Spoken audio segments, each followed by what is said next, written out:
everybody, and welcome into another episode of the Buckeye Blitz podcast. I'm your host, Chad Stryker. Thanks for taking some time today. Normally on Fridays, I do a Buckeye Friday. Quick programming note, won't be doing that this week because it's a bye week, so enjoy your Friday, enjoy your Saturday. Anyways, we'll get into a little bit of the Notre Dame recap, kind of what I saw, what I think, what I'd like to see going forward. Holy Lou Holtz. What a game.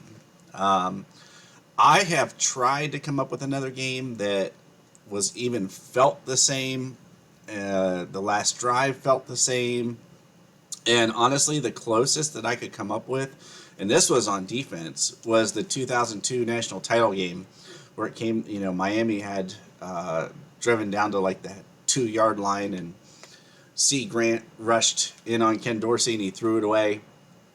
That's the closest. Maybe Joe Germain in the Rose Bowl in 97, maybe. The officiating in this game, the officials were horrendous again. Mike Hall and, Tylik Williams, JTT, they were being held all the time. Joe Alt is the real deal for Notre Dame, their tackle. He is as advertised, but the last 3 games, the officiating has just been god-awful, and I don't know why, but the Big Ten needs to take a look at it.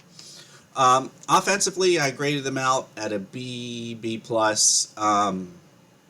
Coach Day, that post-game speech, if you weren't behind him before, you better be now, because hell yeah, it's Ohio against the world. I loved every second and every word of what he said. Bring it on. I also felt like that was like 2 years plus of frustration that just came out. And more power to him, honestly. If you're offended by it, go find something else to do. As far as the offense goes, McCord, he still has room to improve, but he answered the bell when he needed to. So I can't hang everything at McCord's feet. There were some plays where he obviously rushed the throw because he thought the pass rush was going to get to him. The swing pass to Travion Henderson, the forced throw down the middle to Stover that almost got picked off. He would have had Travion, for a nice gain if he had just waited another half second for him to clear the line. But the offensive line was the reason for that. I don't think that I can't really hang that on Kyle McCord. I feel like that was more the offensive line and them not being elite. This game, the last drive, I'm still taking deep breaths. But as I've said before, it's McCord's team now. He will continue to grow. He'll continue to get better. And the team now is behind Kyle McCord. That's their guy. He's their guy. Let's go. On a bonus note, the offensive line did not give up a sack, and I am not as concerned as I was about our pass blocking. I felt like they did pretty well. The run blocking has got to improve, but some of it, honest to goodness, is just the guys hitting the wrong hole. Like Mayan Williams running up the back of our offensive lineman when clearly he could have broke it to the outside and had a huge gain. Trey did that a couple times. Chip did it once. I'm guessing it's not where the play was designed to go, and some of that's just going to come with time. I expect the offensive line to continue to get better and continue to gel and continue to move forward as we work towards November. I think the bye week will help get everybody healthy. Matthew Jones probably played the best game of any of the offensive linemen. He was great in pass pro. Felt like the run block he did better than anybody else. Donovan Jackson played okay. I don't know if he's up in his head or what, because he has 2 new starters on either side, or maybe it just Paris Johnson was that good and we didn't really notice Donovan Jackson not playing up to snuff last year. I don't know. He just doesn't look Doesn't look like himself. But he played okay. Josh Fryer played really, really well, other than that one boneheaded mistake where he pounced on the D lineman. That should have never been a penalty. McCord was still holding the ball. I think they called the penalty because he hit him with his helmet, I think. But it's a judgment call, and it could have been a game-defining call, and it should have never been a flag.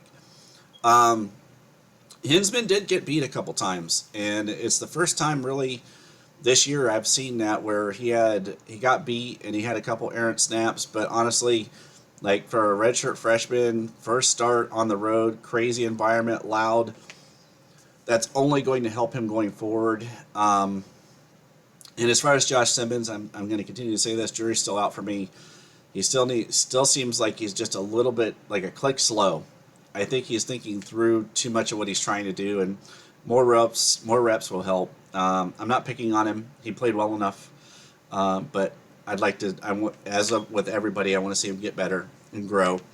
I thought overall the line played about as well as I could expect them to, given where they were in April. And the pass blocking was pretty decent. So, skill positions, what can I say? Marv probably should have had more yardage. They took that one long pass play away, which was a catch. I don't care what anybody says. His foot was down. He had control of the ball. He made a couple amazing plays. That one diving play at the end of the game, like if he doesn't make that catch, who knows what happens. He was bracketed the whole game. They were intentionally taking him away. He was doubled, and a lot of times they had then safety help too, which means he was triple teamed. There were 3 guys around him. Cade Stover did a great job in the passing game. Thought he made a couple really nice plays. He had a couple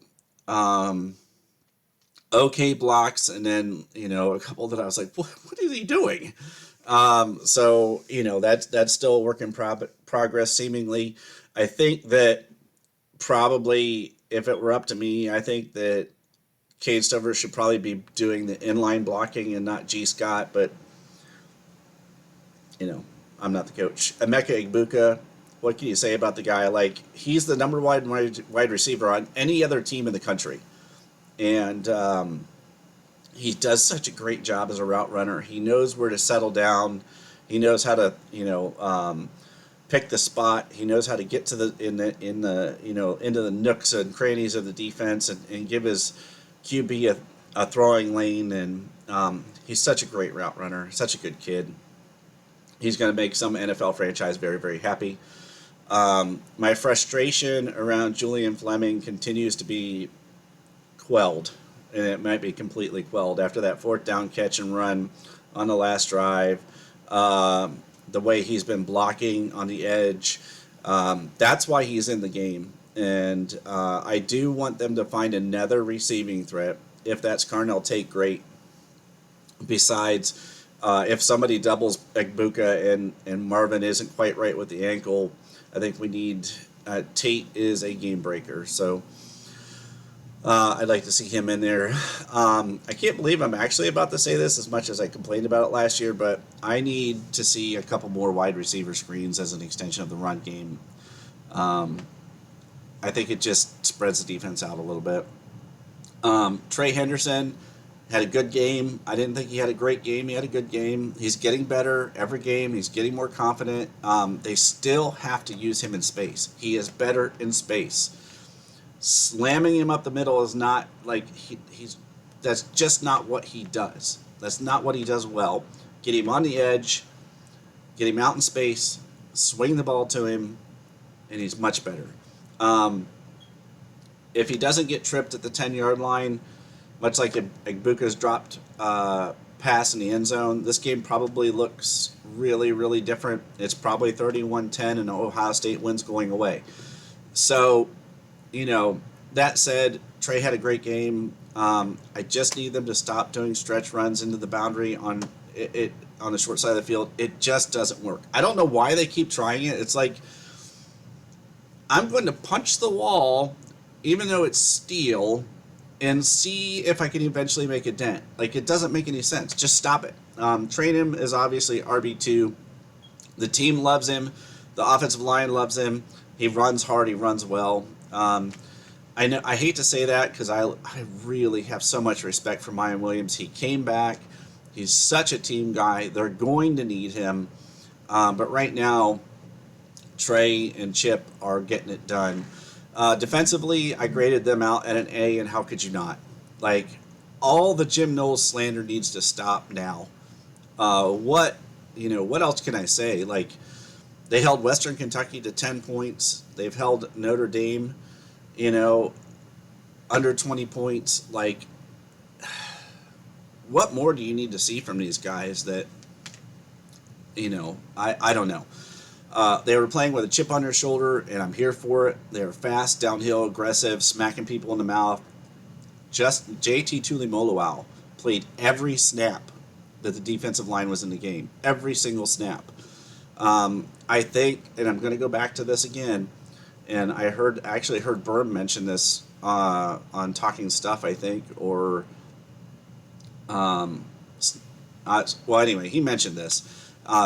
Flipping JTT and Sawyer on pass downs. So there's nothing that says that JTT has to be the strong side defensive end.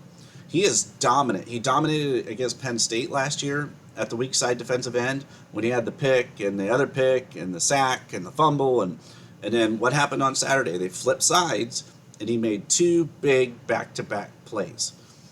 I think he's better on the other side. Off my soapbox. The defensive line played well. Tyleik Williams, he's an incredible force. I don't understand why Ty Hamilton played more snaps than Mike Hall. I don't get it. I know Devon Hamilton's doing well in the NFL. He was a solid lineman for us, but come on. It's Mike Hall time. Burke, they only threw at him once. He's playing at an All-American level. Steel Chambers played his worst game of the year, and maybe the last 2 years on Saturday. He just looked like he was completely lost and didn't know where he was supposed to be. Fortunately for us, Lathan Ransom played his best game of the year, and if he didn't, this game looks different, and Notre Dame probably has some big chunk 30 and 40-yard runs. Cody Simon came up made a couple huge plays. So did Sonny Styles. I felt like Tommy Eichenberg kind of disappeared in this game. I don't know if it's just because he just kind of disappeared. I need to do a rewatch. I rewatched some of it and kind of fast forwarded through a lot of the different parts, and I'm not sure what Tommy was doing, to be honest with you. Jim Knowles deserves a ton of credit so far. This defense looks completely different from even game 1 of this year, let alone game 1 of last year.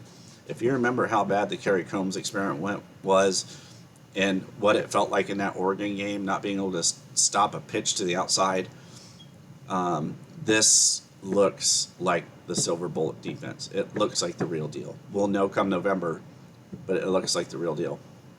In the realm of what they can control, I'd like to see one thing. I keep saying it. Let's clean up third downs.